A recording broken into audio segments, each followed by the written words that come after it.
Hey guys, so what I figured I would give is not just another video on different ways in which to move or modify the way that you're moving, but to showcase a reason for why it's important to move in varying ways, not just every day, but throughout your day.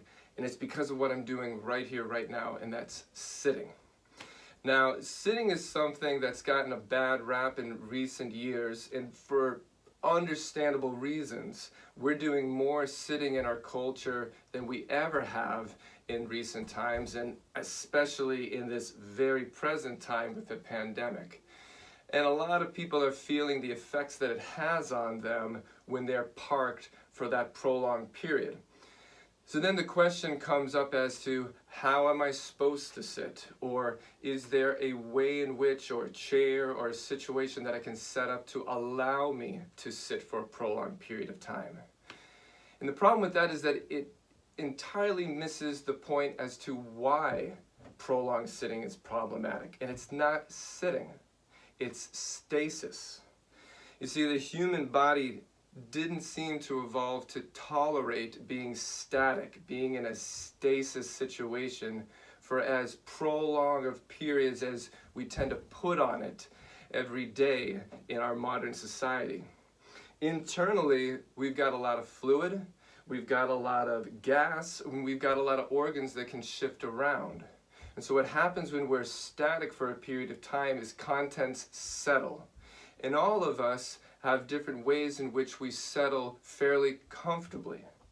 And we will put ourselves into the most comfortable position in order to do whatever task we're focusing on doing. So the solution isn't so much finding a chair that just supports and holds us in that static position or in a particular static position. The solution is to break up that stasis throughout your day because the system was never built to tolerate it in the way that we're asking it to.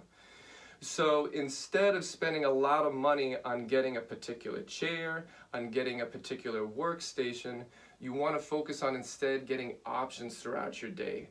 See the 4-hour stretch that you may be scheduling or being scheduled to sit for a prolonged period to do your work as the problem, and ask the question of how can I break that up in order to survive and tolerate it and not have to manage more problems as a result of that.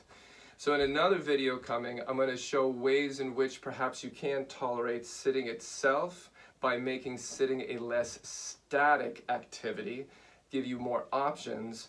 And then also in a video after that, I'll show some simple ways in which you can slosh stuff around without having to take too much time for a break and without having to maybe stop your whole day. So again, the problem isn't sitting, the problem is stasis. And changing your paradigm as to how to perhaps manage problems that you may be getting from sitting, and instead switch to looking at this prolonged static as the issue to manage. That might give you a quicker and a more long-term solution than what you already have.